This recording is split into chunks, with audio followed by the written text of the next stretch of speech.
안녕하십니까. 신인근의 국방TV 시큐리티 뉴스입니다. 자, 오늘도 아주 중요한 안보 소식 간추려 살펴보도록 하겠습니다.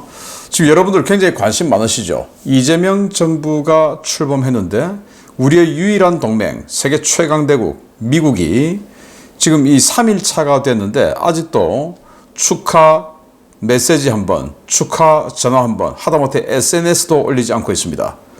트럼프 대통령은 SNS, 트루스 소셜을 본인이 직접 소유하고 있는 경영자이기도 하죠. 그래서 정말 여차하면 트루스 소셜에 각종 내용들을 짧게 이렇게 올리는데 그런 정황이 전혀 없어요. 이거 도대체 어떻게 된 일이냐. 그러면 대한민국 정부에 또 이재명 대통령 취임 이후에 전화를 하지 않고 그러면 어떤 일정을 했길래 전화를 안 했냐. 자, 이거를 한번 보도록 하겠고요. 자, 그리고 조선일보가 중국 관련한 보도를 했는데, 아니, 이거 진작에 했어야 되죠. 저희 신인근 국방TV가 5월 23일 날 했던 보도를 이 열흘 훨씬 지나서 이제서야 보도를 했는데, 아니, 선거 기간에 했으면 좀 더 좋았을 텐데, 왜 이러는지 한번 보겠고, 자, 북한의 이재명에 대한 반응도 나왔습니다. 같이 보겠습니다. 첫 번째입니다. 지난주 신인균의 국방TV가 단독으로 보도해드렸던 중국 해군 항모전단의 서해 무력 시위가 주류 언론에서 처음으로 보도되었습니다. 중국의 서해 공정이 본격적으로 시작됐다는 우려가 확산되고 있는데 이번 대선에서 중국과의 관계 개선을 주장한 사람을 지지했던 주류 언론과 국민들이 원했던 것이 이런 것인지 묻고 싶습니다.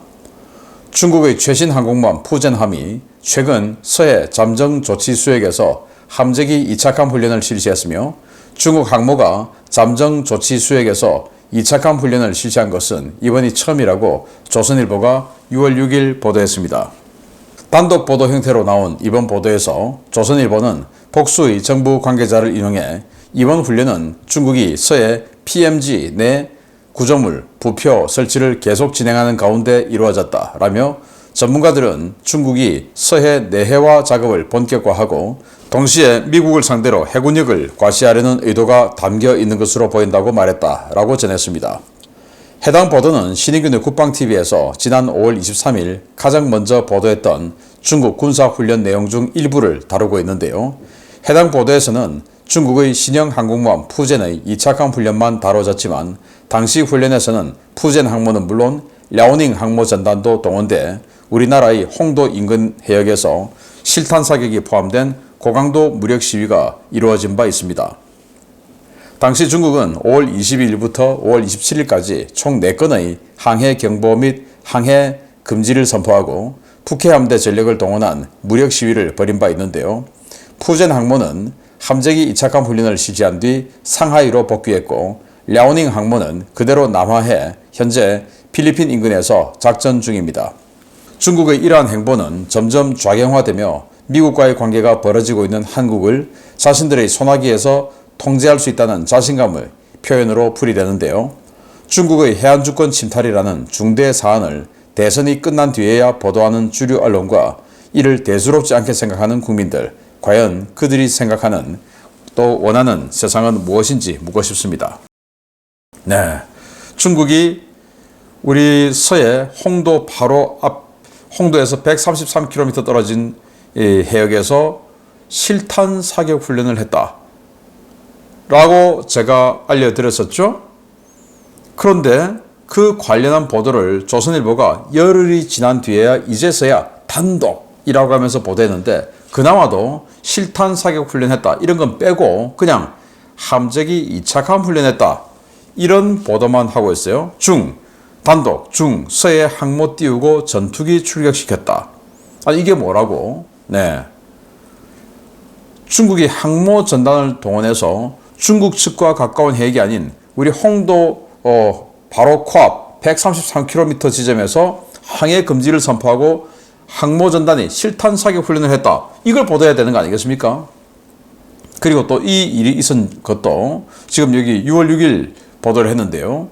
이 일은 5월 22일에서부터 5월 27일까지 있었던 일이에요. 그러면 그때는 대선이 한창 진행되던 시기였습니다. 그러면 그때 이 보도를 했다면 중국의 셰셰하는 후보에 당연히 영향이 좀 부정적으로 있었겠죠. 왜? 중국이 서해를 내해화한다. 그리고 호남 지역의 그 많은 시민들이 이재명에 압도적인 표를 줬는데 그 호남 지역에 사는 주민들이 좀 불안할 거 아니겠습니까?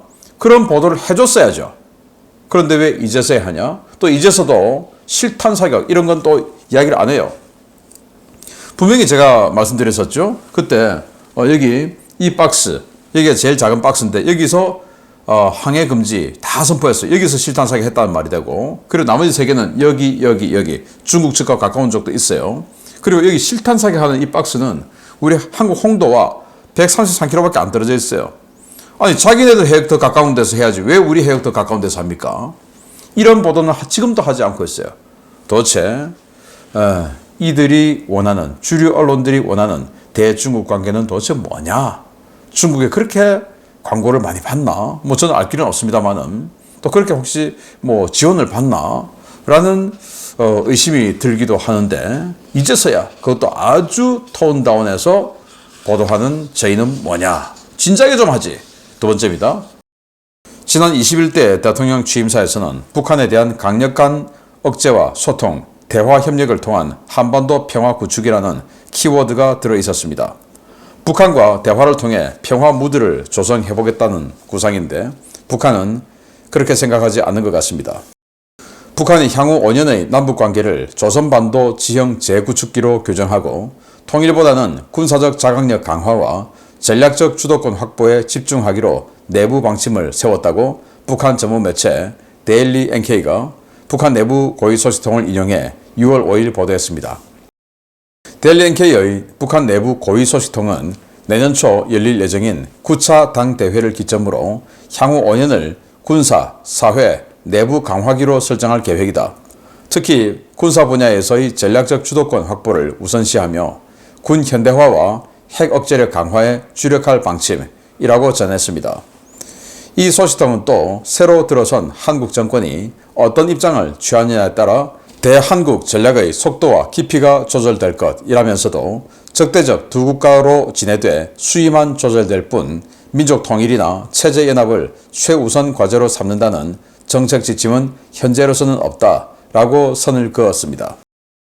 이에 대해 데일리 NK는 현재로서 북한의 대남 전략은 민족 통일보다는 적대 관계 유지에 맞춰져 있는 것으로 보인다 라며 통제된 분단 관리라는 대전제 하에 군사 주도권 확보에 집중하겠다는 전략을 세운 셈이라고 평가했습니다. 이는 북한이 과거 문재인 정부 때와 마찬가지로 새 한국 정부가 굴종적 대북 정책을 펼칠 것이라는 판단을 했기 때문인 것으로 보이는데요. 이에 따라 새 정부 기간 중에도 북한의 미사일 발사 도발이나 무인기 도발 등의 군사적 위협은 점점 더 심화될 것으로 우려됩니다. 데일리 NK는 북한은 통일을 민족적 과제라기보다 체제 승리 또는 전복을 통한 권력의 일원화로 인식하고 있는 것으로 풀이되는데, 이러한 인식은 김정은 체제에서 더욱 심화하는 경향을 보이고 있다라며 국가 핵무력 강화에 방점을 둔 전략 노선을 추구해왔던 흐름과도 일치한다고 볼 수 있다라고 평가했는데요. 이재명 정부 5년이 과연 북한이 대한민국을 완전히 집어삼키는 전환점이 될 것인지 우려와 공포가 커지고 있습니다. 네, 이재명이 대통령이 되었음에도 불구하고 일단 북한에서는 뭐 급속도로 갑자기 가까워진다 뭐 이거는 아니고 적대적인 관계를 유지한다. 다만 대한민국이 즉 남한이 어떻게 하는가 보고 그 적대적 관계의 수위 조절하겠다. 그러니까 쉐쉐 좀 잘해주면 덜 때리고, 안 때린다는 게 아니라 덜 때리고 쉐쉐 잘 안 하면 더 세게 때리겠다. 이런 협박을 한 거죠. 자, 그래서 이 데일리 NK가 이렇게 보도했습니다. 북한 이재명 정부와 통일 논의 안 한다. 자각력 강화에 집중하겠다. 이제 뭐 대한민국 통일의 대상이 아니고 정복의 대상이다. 이겁니다. 그리고 이제 과거처럼 쉐쉐 잘하고 뭐 USB다 뭐다 뭐 잔뜩 담아주면 좀 적당하게 할 것이고, 그때는 뭐 그렇게 해도 삶은 소대가리다 또 이런 거 폭파시키고 이렇게 했는데, 이제는 일단 잘 하는 거 보고 결정하겠다라고 했는데, 과연 어떤 새로운 남북 관계를 구축할지, 또 이 소대가리의 시즌2가 될지 한번 지켜봐야겠는데, 참 걱정이 이만저만이 아닙니다. 이때 남북 군사 합의다, 9.19 군사 합의다 하면서 완전히 그냥 전차 기동로 다 닦아주고 우리 지피 다 없애고 북한 지피는 불능화 안 됐는데도 불능화 됐다라고 거짓말하고 그 감사원은 결과는 그냥 묵혀버리고 보도 안 하고 그렇게 거짓말로 점철됐던 정권 아니겠습니까?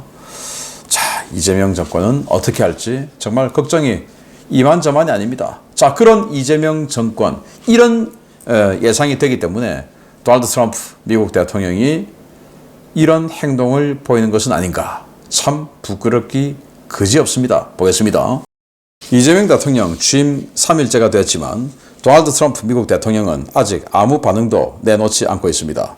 우리 시각으로 6월 5일 밤에는 한미 정상통화가 있을 것이라는 대통령실의 주장과 달리 어젯밤 트럼프 대통령이 전화한 곳은 다른 나라였습니다. 도널드 트럼프 미국 대통령과 이재명 대통령의 정상통화가 6월 5일 밤에는 있을 것이라는 대통령실의 주장과 달리 트럼프 대통령은 시진핑 중국 국가주석과 통화를 했으며 무려 90분간 전화통화가 이루어졌다고 백악관과 중국 관영 매체들이 보도했습니다. 트럼프 대통령은 통화 직후 트루스 소셜에 올린 게시물에서 방금 시진핑과 최근에 체결하고 합의한 무역협정의 세부 사항을 논의하는 매우 좋은 통화를 마쳤다.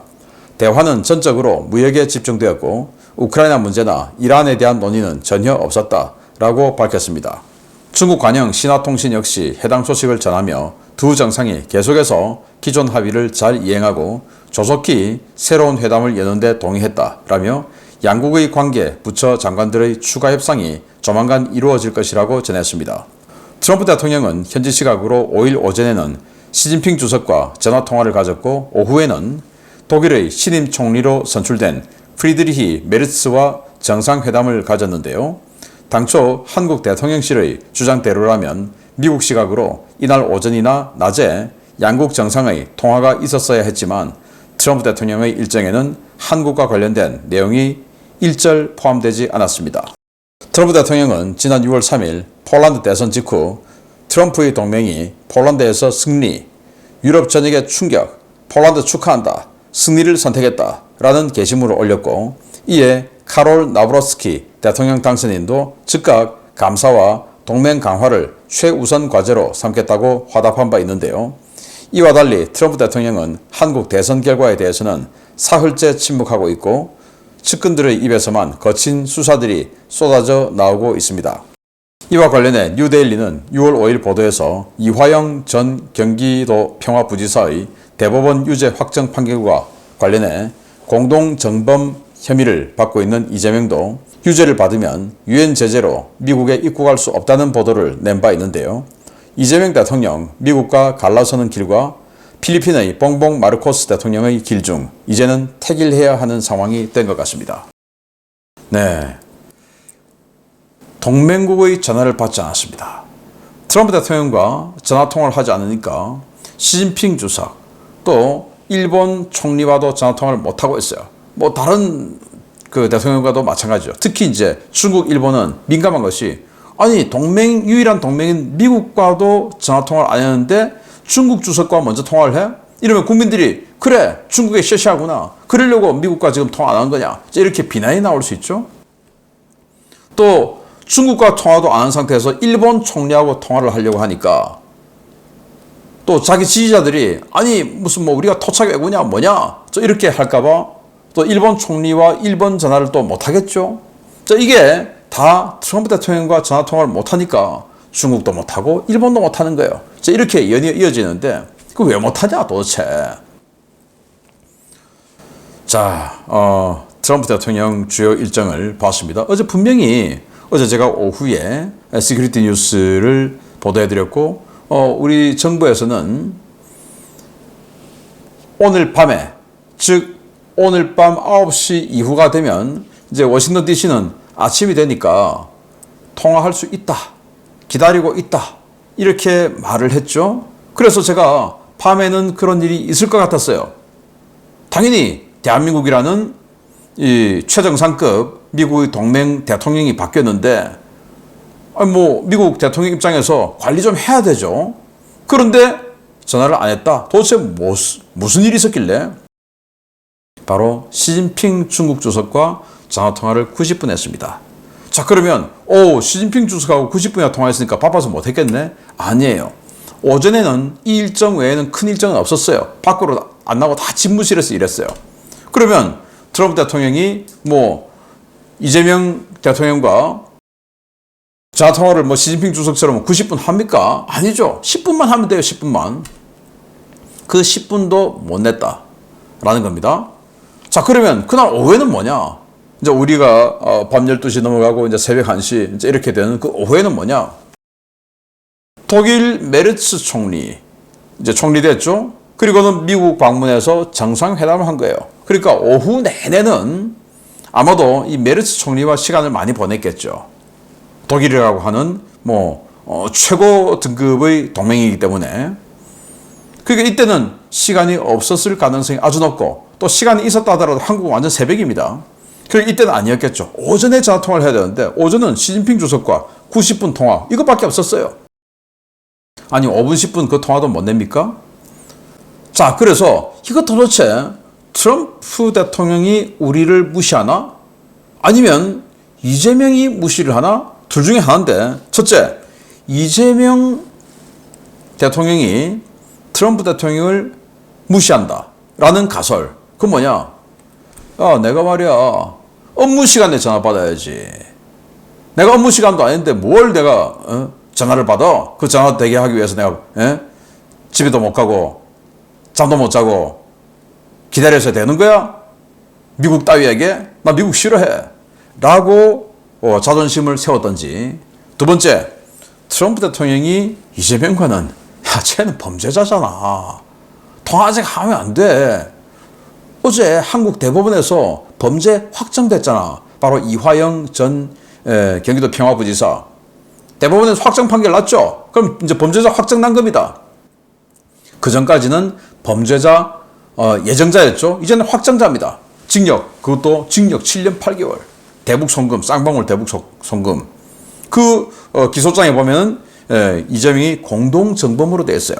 이재명을 북한에 보내기 위한 그 작업을 한 것이다 라는 거 아니겠습니까? 자, 그러면 미국과 유엔 제재 위반이죠. 그걸 전화해서 미국과 유엔 제재 위반한 사람을 그렇게 되면 미국에도 못 오고 완전 범죄자인데 제재 대상인데 내가 전화를 해서 축한다고 말을 해야 돼? 그건 안 돼. 좀 더 지켜봐야 돼 라고 했거나 이 둘 중에 하나가 되겠죠. 그래서 김건 지금 국민의힘 비례대표 의원인데 외교관 출신입니다. 만약에 시차를 핑계대고 아직도 전화통화를 못한다 라고 한다면 그 시차는 우리가 희생해야 된다 라고 말을 합니다. 맞지요. 우리가 희생해야 되죠. 그러면 이재명하고 통화하기 위해서 트럼프 대통령이 새벽 4시에 일어나서 통화하겠습니까? 일정 맞춰주기 위해서? 있을 수 없는 일이죠. 그럼 우리가 희생해야죠. 이재명이 새벽 4시라도 일어나야죠. 그렇지 않습니까? 자, 진실은 나중에 밝혀지게 되겠죠. 자, 그런데 폴란드 대통령 선거가 6월 3일에 6월 2일에 있었고 6월 3일에 이제 확정되었죠. 그때 이제 트럼프 대통령이 폴란드 대통령이 이제 우파가 마지막 역전승 했죠. 제가 우리 국방TV를 통해서 우리도 할 수 있다, 역전승 했다 라고 말씀드렸지 않습니까? 바로 그 내용입니다. 거기에 대해서 트럼프 대통령이 자신의 트루스 소셜에 이렇게 아주 축하한다. 나의 동맹이, 나의 친구가 당선되었다. 라고 딱 올린 겁니다. 즉시 올렸어요. 당선자 발표 직후, 그리고 이제 일정이 시작되고 나서 즉시 올려줬어요. 그러니까 이제 폴란드 대통령 당선자 나브롭스키는 땡큐 미스터 프레지던트, 대통령 감사합니다. 미국과 계속 강력한 동맹으로 지낼 거예요. 그리고 나의 목표는 미국과의 파트너십을 더욱더 강화하는 게 나의 목표예요. 라고 이렇게 화답을 했어요. 이게 정상이죠, 동맹끼리는. 그런데 지금 3일차가 됐는데 연락도 없다. 그러다가 이제 미국 주말 돼버리면 또 다음 주 넘어가겠죠. 정말 이게 어떻게 될 것인가 지켜보는 것도 하나의 관전 포인트인데. 자, 그러면 제가 왜 여기서 봉봉 마르코스 필리핀 대통령을 이야기를 하냐. 봉봉 마르코스는 지금 이재명과 비슷하게 범죄자였어요. 이재명은 이제 한국 법원에서 범죄자 확정, 미국 관련해서 지금 이제 대북 송금 이야기가 있으니까 그런 예정이고 아직 확정자는 아니죠. 근데 봉봉 마르코스는 미국 법원에서 3천만 달러의 벌금을 받은 사람이에요. 그런데 대통령 당선되고 나서 바이든 대통령에게 납작업 때렸습니다. 그리고 뭐 미국에 전적으로 협조를 했죠. 그래서 그 3천만 달러 벌금 이거 다 이제 없기로 했어요. 그리고는 지금 완전히 트럼프 대통령 또 이어서 이제 트럼프 대통령 됐으니까 트럼프 대통령의 철저한 우방으로 동맹으로 딱 붙어 있습니다. 중국을 완전히 멀리하고. 자, 이렇게 되니까 필리핀 지금 갑자기 뭔가 서광이 보입니다. 그런데 우리 대통령은 봉봉 마르코스와 범죄 경력은 비슷한데 완전 반대의 길로 갈 것이다. 그러면 필리핀의 서광과 반대로 대한민국은 완전히 암흑기가 오지 않겠나. 걱정됩니다. 언제 통할지 지켜보겠습니다. 마치겠습니다. 감사합니다.